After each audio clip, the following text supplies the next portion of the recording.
Fala galera, beleza? Tranquilidade? Estamos nós aqui para dar continuidade no nosso curso de África. E nessa aula número 2, nós vamos trabalhar com aspectos sociais, vamos abordar um pouco a história da África, a história colonial, neocolonial, e trabalhar um pouquinho da questão econômica. Qual que seria o papel dos países africanos na divisão internacional do trabalho, ok? Vamos lá. Nos aspectos humanos, como nós trabalhamos na aula passada, já abordamos na aula passada, então abordo aqui novamente, o continente africano apresenta a população, na média, mais jovem de todos os continentes do mundo. Isso traz alguns benefícios importantes, como a teoria do bônus demográfico. Então, mais jovens podem trabalhar mais, podem gerar mais riquezas, Lógico, mais jovens, se eles receberem investimentos, podem ser produtivos, podem trabalhar mais, vão demandar menos serviços de saúde e menos serviços previdenciários. Então, a África está dentro do seu bônus demográfico. No caso, pensando um grande continente com a África, ele não vai ter uma grande média, uma densidade demográfica em geral. Ele não vai ter uma alta densidade demográfica. Ele não é um continente populoso. Nós vamos ter algumas áreas com uma densidade média ou alta, mas nós vamos ter muitos vazios demográficos, E aí o que explica, por um lado, é a questão fisiográfica, por exemplo, o deserto.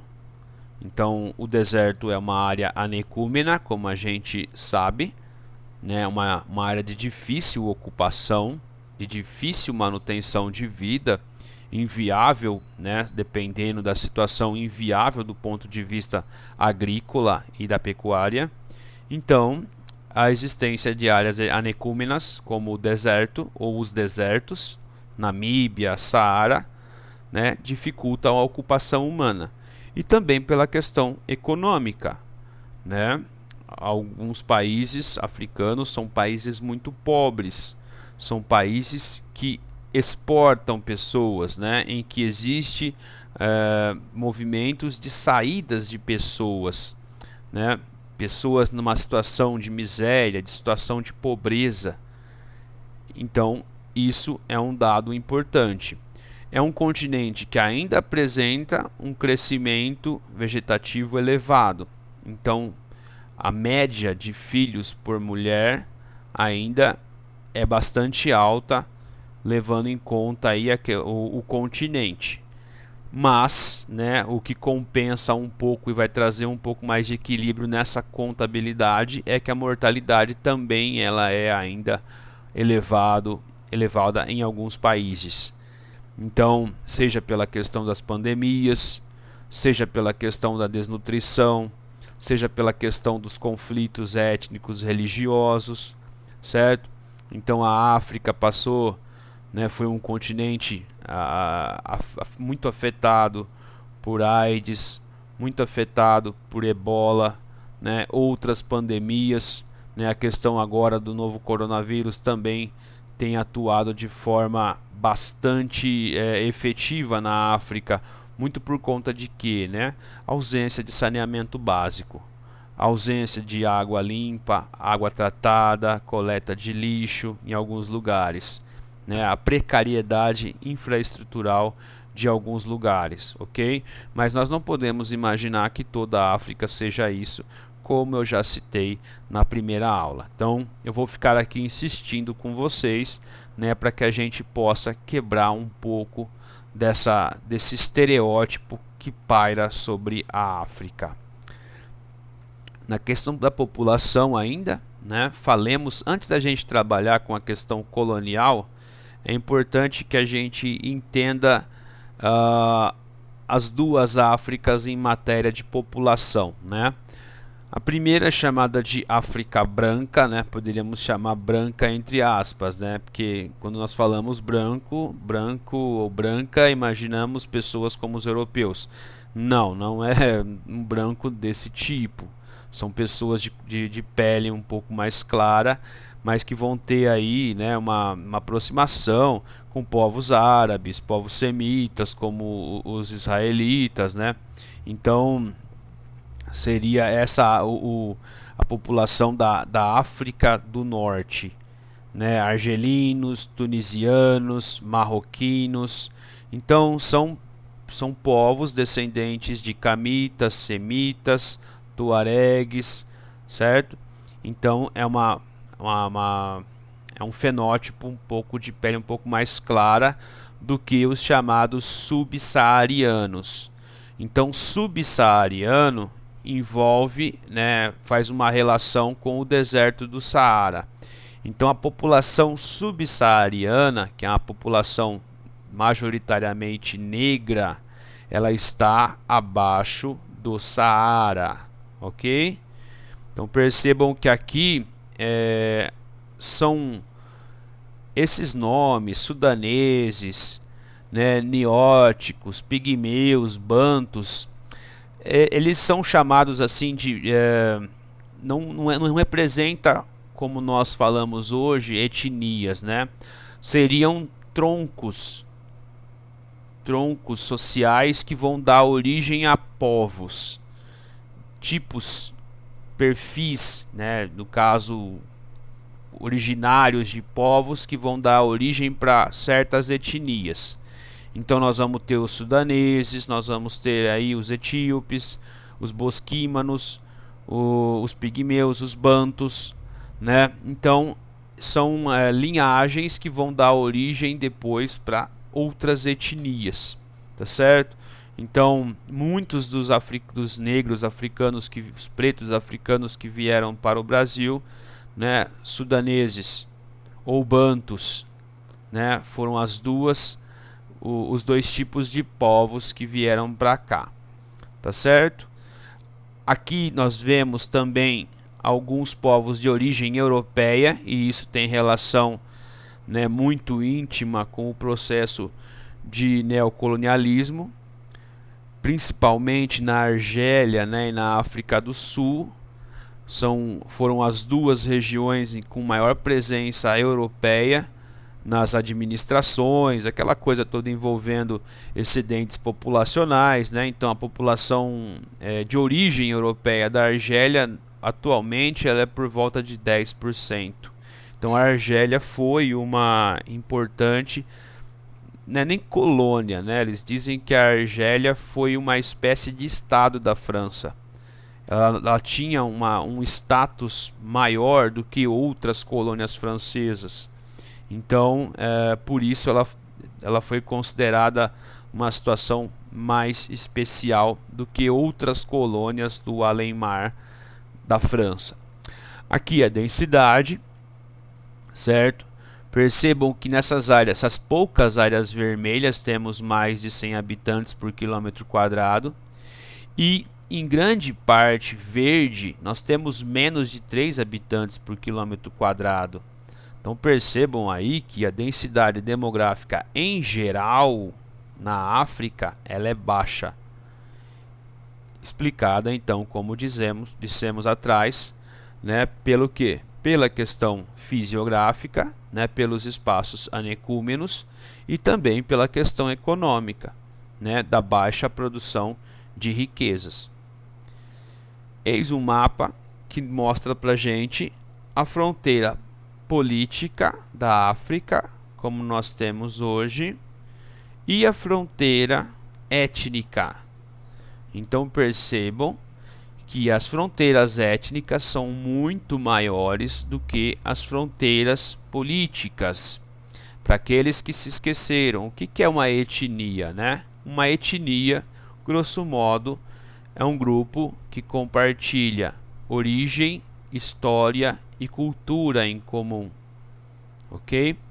Dentro da cultura vai estar a religião, vai estar a língua, vão estar os costumes, ok? Então veja que diferença.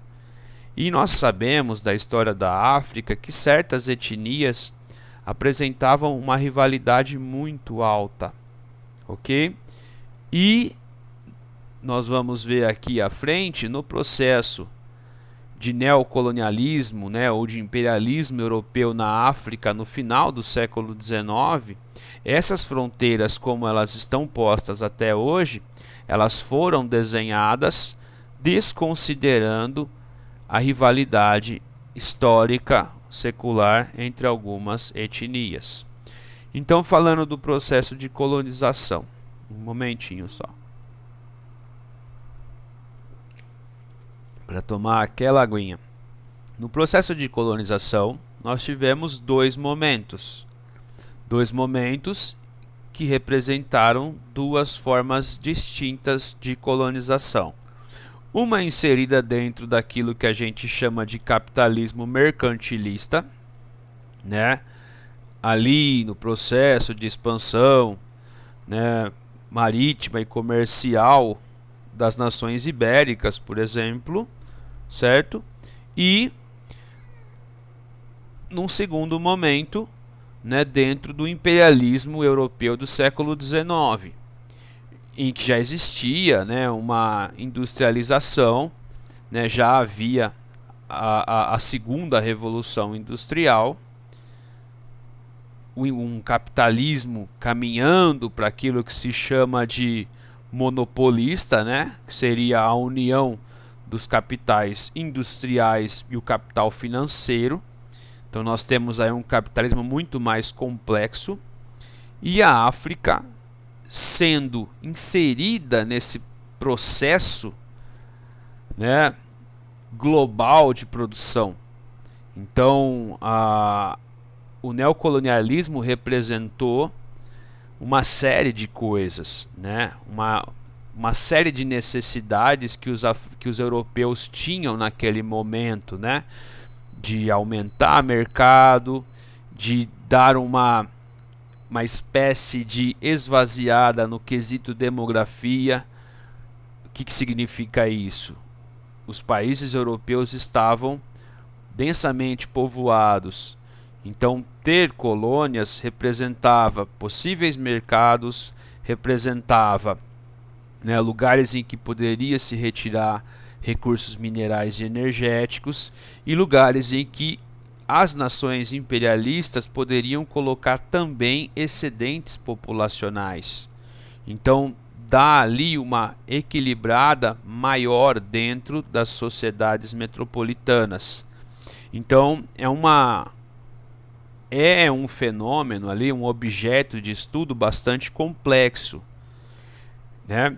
Tanto no que diz respeito aos europeus como aos africanos.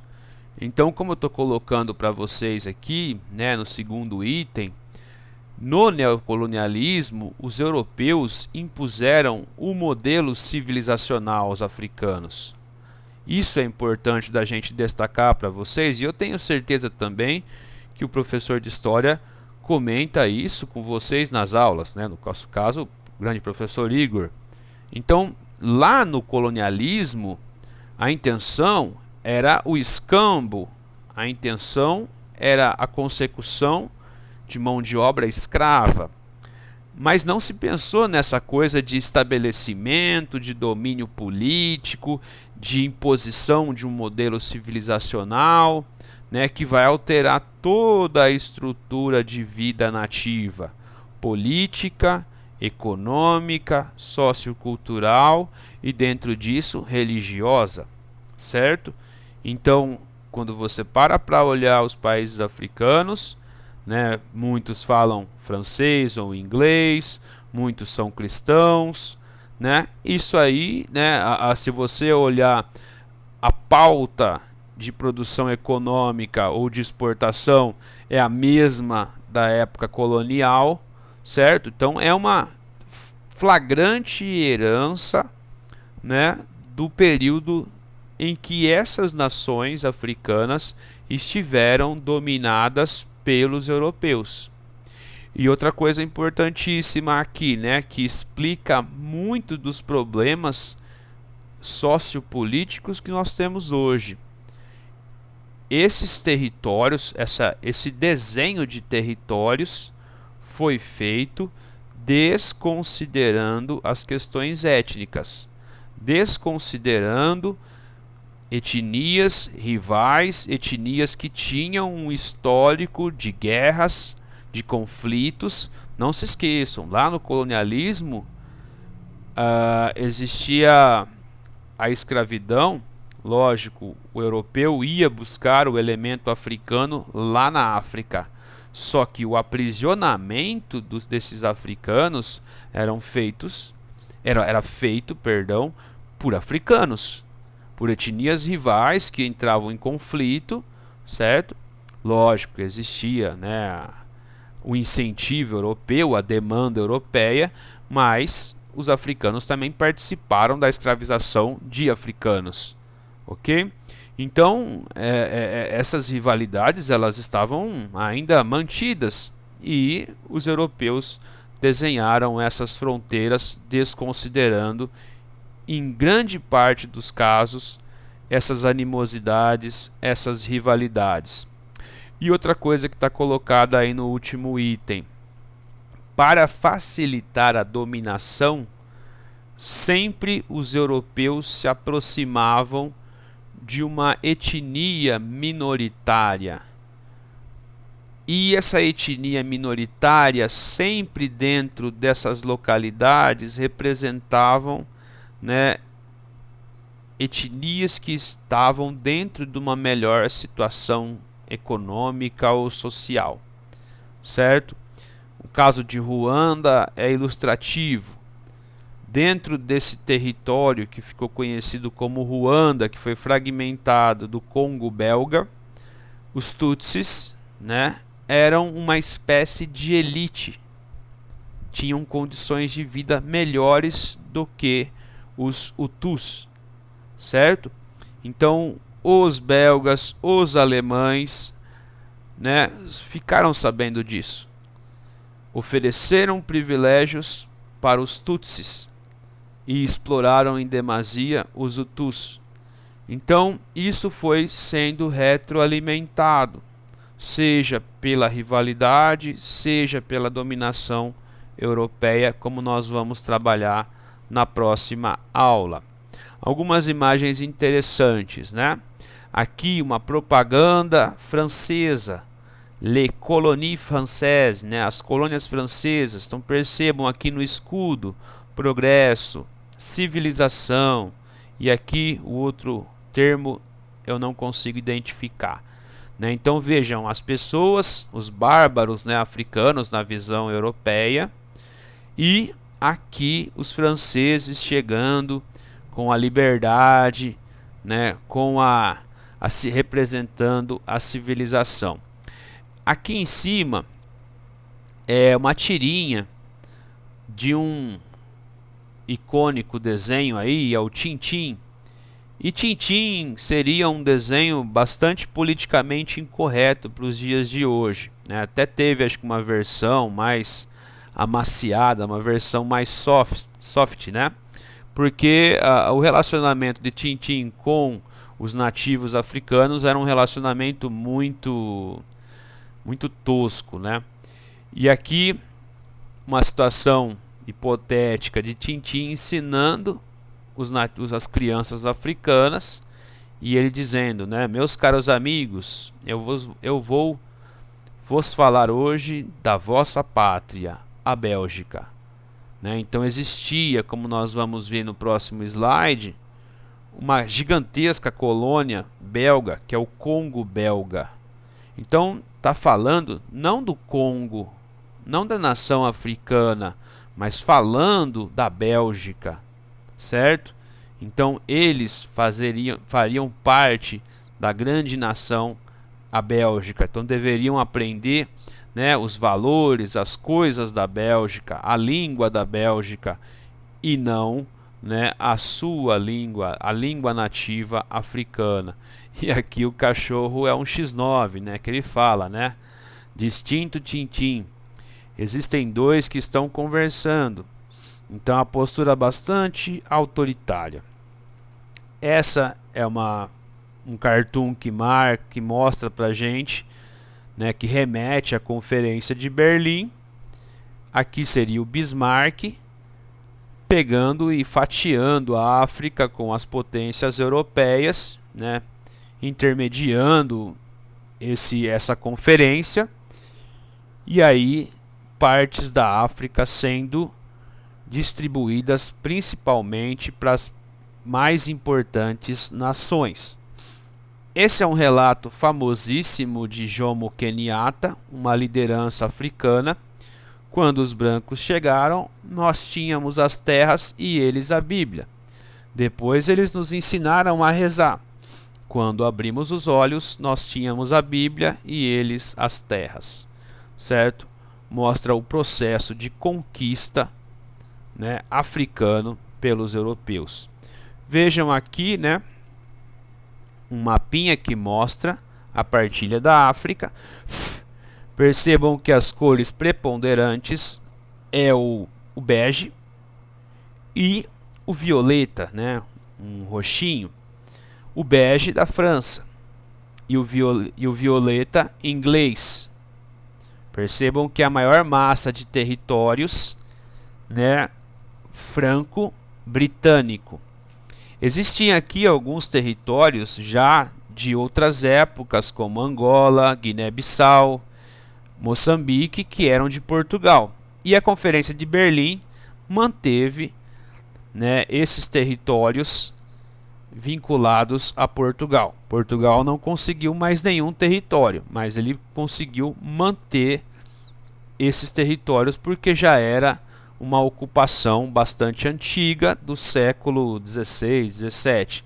Eis o Congo belga que eu mostrei a vocês. E aqui algumas colônias que eram ocupadas pela Alemanha, como Camarões, o que é hoje a Namíbia, e aqui o que seria a África Oriental Alemã. Tá certo? Nesse momento da Conferência de Berlim, nós não temos ainda uma preocupação tão ostensiva da Alemanha na obtenção de mais territórios. Não se esqueçam que a Alemanha era uma nação recém-formada politicamente, só que conforme a passagem do século XIX para o século XX, essa sede por territórios da Alemanha vai aumentar e ela vai exigir uma reconfiguração, né, dos territórios coloniais. Não se esqueçam que nessa época nós não temos as relações internacionais como hoje. Funcionava sob uma lógica imperial.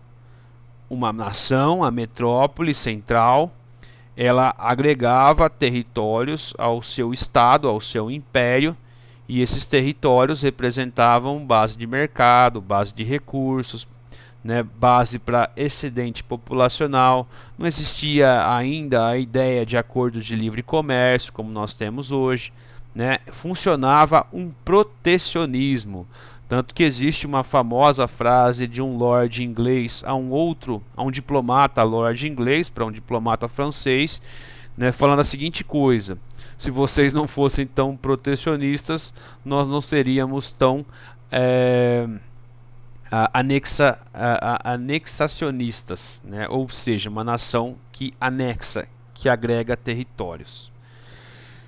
Então, isso envolveu o que a gente chama de missão civilizatória europeia, e que, cinicamente, né, os europeus chamaram de o fardo do homem branco.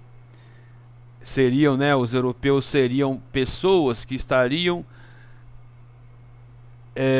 de certa forma atendendo a uma demanda humanitária, né, de levar os africanos, pegar na mãozinha deles e conduzir para a civilização, né? Então, os africanos sendo bárbaros ou selvagens, bastante dentro daquela visão darwinista social, né, que vai estar aí carregada dessa questão evolucionista, de nações civilizadas, de outras nações selvagens, né? Então, como vocês podem ver aí, né, entendiam os africanos meio demônios, meio infantis, né? Então, uma coisa bastante eurocêntrica, como nós conversamos já várias vezes. Então, não vou me estender muito aqui nessa questão, né, colonial, porque eu vou trabalhar depois o caso de Ruanda na aula de geopolítica. Fechando essa parte, no período pós-colonial, né, nós temos aí o processo de independência, que vai se dar a partir da Segunda Guerra Mundial, a emergência da ONU e a emergência bipolar, Estados Unidos e União Soviética, certo? Então, representando uma nova ordem e um fechamento dessa ordem imperial. Então, tanto Estados Unidos como União Soviética incentivaram o processo de descolonização africano e asiático. Por quê? Porque eles são bonzinhos? Não, longe disso. Eles queriam ocupar o vácuo de poder de Inglaterra e de França, né? Não necessariamente precisava dominar politicamente, mas ter uma influência sobre esses países, esses novos países. E ter a influência aí não era só um estreitamento comercial, mas um estreitamento ideológico, né? Aumentar o número, por exemplo, a União Soviética, aumentar o número de países, né, aderindo ao socialismo, e no caso dos Estados Unidos impedindo que isso acontecesse, né? Então isso é bastante importante de chamar a atenção. Temos a questão de muitos conflitos étnicos, porque algumas nações, algumas etnias, elas vão ter uma relação de proximidade com os europeus muito forte e vão atuar contra a independência, certo? Então, Ruanda é um caso assim. Nem todos os Tutsis desejaram a independência ruandesa.